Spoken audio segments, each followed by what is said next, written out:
ಎಸ್ಐಟಿಯಿಂದ ಮತ್ತೆ ರೇವಣ್ಣಗೆ ಸಂಕಷ್ಟ ಶುರುವಾಗಿದೆ. ಕಿಡ್ನಾಪ್ ಕೇಸ್ನಲ್ಲಿ ರೇವಣ್ಣ ಜಾಮೀನು ರದ್ದು ಕೋರಿ ಅರ್ಜಿ ಸಲ್ಲಿಸಿದ್ರು. ಹೈಕೋರ್ಟ್ಗೆ ಅರ್ಜಿ ಸಲ್ಲಿಸಿದ ಎಸ್ಐಟಿ ಈಗ ರೇವಣ್ಣ ಜಾಮೀನೇನು ರೇವಣ್ಣ ಅವರಿಗೆ ಮಂಜೂರಾಗಿದೆಯಲ್ಲ ಅದನ್ನು ರದ್ದು ಮಾಡಿ ಅಂತ ಎಸ್ಐಟಿ ಮತ್ತೆ ಅರ್ಜಿ ಸಲ್ಲಿಸಿದೆ. ಜನಪ್ರತಿನಿಧಿಗಳ ಕೋರ್ಟ್ನಿಂದ ರೇವಣ್ಣ ಜಾಮೀನು ಪಡೆದಿದ್ರು, ಇದನ್ನು ರದ್ದು ಮಾಡಿ ಅಂತ ಹೈಕೋರ್ಟ್ಗೆ ಎಸ್ಐಟಿ ಅರ್ಜಿ ಸಲ್ಲಿಸಿದೆ. ಅದು ಕಾನೂನು ಪ್ರಕ್ರಿಯೆ ಮಾಡಲೇಬೇಕು. ಅವರು ಹೈಯರ್ ಕೋರ್ಟ್ಗೆ ಹೋಗಿದ್ದಾರೆ. ಅವ್ರಿಗೇನು ಜಾಮೀನು ಕೊಟ್ಟಿದ್ದಾರಲ್ಲ ಅದನ್ನು ರದ್ದು ಮಾಡಿ ಅಂತ.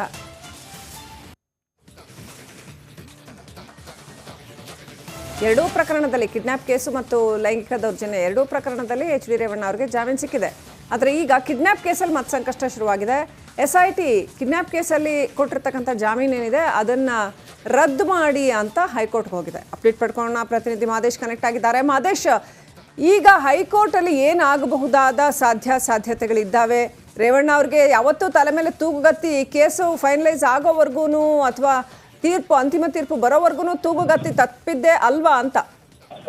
ಖಂಡಿತ ಶ್ರೀಲಕ್ಷ್ಮಿ, ಯಾಕಂದ್ರೆ ಅವರ ಮೇಲೆ ದಾಖಲಾಗ್ತಿರುವಂತಹ ಕೇಸ್ಗಳು ಆ ರೀತಿ ಇತ್ತು. ಅವತ್ತು ಈಗಾಗಲೇ ಆ ಕಿಡ್ನಾಪ್ ಪ್ರಕರಣಕ್ಕೆ ಸಂಬಂಧಪಟ್ಟಂತೆ ಸದ್ಯಕ್ಕೆ ರಿಲೀಸ್ ಸಿಕ್ಕಿರ್ಬೋದು, ಆದ್ರೆ ತನಿಖೆ ಇನ್ನೂ ಕೂಡ ಮುಗಿದಿಲ್ಲ. ಎಸ್ಐಟಿ ಅಧಿಕಾರಿಗಳು ಈ ಒಂದು ಕೇಸ್ಗೆ ಸಂಬಂಧಪಟ್ಟಂತೆ ಎಲ್ಲಾ ಕಡೆಯಿಂದಲೂ ಕೂಡ ತನಿಖೆ ಮಾಡ್ತಿದ್ದಾರೆ. ಜೊತೆಗೆ ಆರೋಪಿಗಳ ವಿಚಾರಣೆ ನಡೆಸಿ ಅವರಿಂದ ಕೂಡ ಅಂದ್ರೆ ಏಟು ಆರೋಪಿಯಿಂದ ಒಂದಷ್ಟು ಹೇಳಿಕೆಗಳನ್ನ ದಾಖಲು ಮಾಡ್ಕೊಳ್ಳುವಂತ ಕೆಲಸನ ಮಾಡಿದ್ರೆ.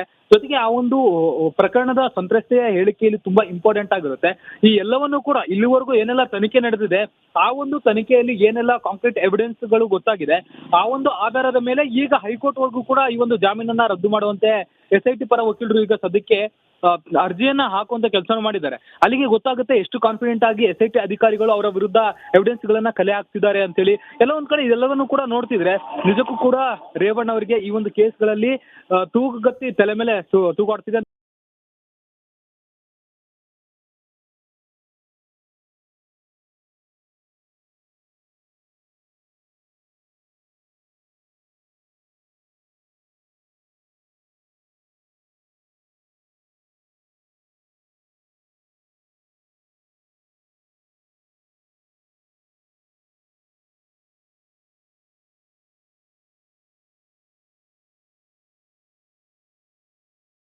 ಅಂತಾನೆ ಹೇಳ್ಬೋದು. ಒಂದರಿಂದ ಒಂದು ರಿಲೀಫ್ ಸಿಕ್ಕರು ಕೂಡ ಮತ್ತೊಂದಷ್ಟು ಕಡೆ ತನಿಖೆ ವೇಳೆ ಒಂದಷ್ಟು ಮಾಹಿತಿಗಳು ಕೂಡ ರೇವಣ್ಣ ಅವರ ವಿರುದ್ಧ ತನಿಖೆಯಲ್ಲಿ ಒಂದಷ್ಟು ವಿಚಾರಗಳು ಕೂಡ ಪತ್ತೆ ಆಗ್ತಿದೆ ಅನ್ನೋದು ಮೇಲ್ನೋಟಕ್ಕೆ ಗೊತ್ತಾಗ್ತಿದೆ. ಇವತ್ತಷ್ಟೇ ಮಧ್ಯಾಹ್ನವಷ್ಟೇ ಅವರಿಗೆ ಹೊಳೆನರಸೀಪುರ ಕೇಸ್ನಲ್ಲಿ ಜಾಮೀನು ಸಿಕ್ತು. ಈಗ ಮತ್ತೆ ಹಳೆ ಕೇಸ್ನಲ್ಲಿ ಅಂದ್ರೆ ಕಿಡ್ನಾಪ್ ಕೇಸ್ನಲ್ಲಿ ಏನ್ ಜಾಮೀನು ಸಿಕ್ತು ಅದೇ ಕೇಸ್ನಲ್ಲಿ ಮತ್ತೆ ಈಗ ಜಾಮೀನನ್ನ ರದ್ದು ಮಾಡುವಂತೆ ಈಗ ಹೈಕೋರ್ಟ್ ವರೆಗೂ ಕೂಡ ವಿಚಾರ ಹೋಗಿದೆ. ಸದ್ಯಕ್ಕೆ ಹೈಕೋರ್ಟ್ ನಲ್ಲಿ ಏನ್ ತೀರ್ಮಾನ ಆಗುತ್ತೆ ಅನ್ನೋದನ್ನ ಕಾದು ನೋಡ್ಬೇಕಿದೆ. ಶ್ರೀಲಕ್ಷ್ಮಿ, ಥ್ಯಾಂಕ್ ಯು ಮಾದೇಶ್ ಡೀಟೇಲ್ಸ್ಗಾಗಿ. ಎಸ್ಐಟಿಯಿಂದ ಮತ್ತೆ ರೇವಣ್ಣಗೆ ಸಂಕಷ್ಟ ಶುರುವಾಗಿದೆ. ಕಿಡ್ನಾಪ್ ಕೇಸ್ನಲ್ಲಿ ರೇವಣ್ಣ ಜಾಮೀನು ರದ್ದು ಕೋರಿ ಅರ್ಜಿ ಸಲ್ಲಿಸಿದ್ರು. ಹೈಕೋರ್ಟ್ಗೆ ಅರ್ಜಿ ಸಲ್ಲಿಸಿದ ಎಸ್ಐಟಿ ಈಗ ರೇವಣ್ಣ ಜಾಮೀನೇನು ರೇವಣ್ಣ ಅವರಿಗೆ ಮಂಜೂರಾಗಿದೆಯಲ್ಲ ಅದನ್ನು ರದ್ದು ಮಾಡಿ ಅಂತ ಎಸ್ಐಟಿ ಮತ್ತೆ ಅರ್ಜಿ ಸಲ್ಲಿಸಿದೆ.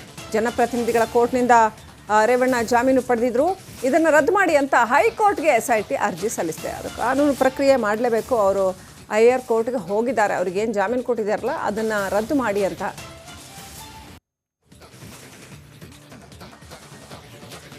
ಎರಡೂ ಪ್ರಕರಣದಲ್ಲಿ ಕಿಡ್ನಾಪ್ ಕೇಸು ಮತ್ತು ಲೈಂಗಿಕ ದೌರ್ಜನ್ಯ ಎರಡೂ ಪ್ರಕರಣದಲ್ಲಿ ಎಚ್ ಡಿ ರೇವಣ್ಣ ಅವರಿಗೆ ಜಾಮೀನು ಸಿಕ್ಕಿದೆ. ಆದರೆ ಈಗ ಕಿಡ್ನಾಪ್ ಕೇಸಲ್ಲಿ ಮತ್ತೆ ಸಂಕಷ್ಟ ಶುರುವಾಗಿದೆ. ಎಸ್ಐಟಿ ಕಿಡ್ನಾಪ್ ಕೇಸಲ್ಲಿ ಕೊಟ್ಟಿರ್ತಕ್ಕಂಥ ಜಾಮೀನು ಏನಿದೆ ಅದನ್ನು ರದ್ದು ಮಾಡಿ ಅಂತ ಹೈಕೋರ್ಟ್ಗೆ ಹೋಗಿದೆ. ಅಪ್ಡೇಟ್ ಪಡ್ಕೊಳ್ಳೋಣ, ಪ್ರತಿನಿಧಿ ಮಾದೇಶ್ ಕನೆಕ್ಟ್ ಆಗಿದ್ದಾರೆ. ಮಾದೇಶ್, ಈಗ ಹೈಕೋರ್ಟಲ್ಲಿ ಏನಾಗಬಹುದಾದ ಸಾಧ್ಯತೆಗಳಿದ್ದಾವೆ? ರೇವಣ್ಣ ಅವ್ರಿಗೆ ಯಾವತ್ತೂ ತಲೆ ಮೇಲೆ ತೂಗುಗತ್ತಿ ಕೇಸು ಫೈನಲೈಸ್ ಆಗೋವರೆಗೂ ಅಥವಾ ಅಂತಿಮ ತೀರ್ಪು ಬರೋವರೆಗೂ ತೂಗುಗತ್ತಿ ತಪ್ಪಿದ್ದೆ ಅಲ್ವಾ ಅಂತ?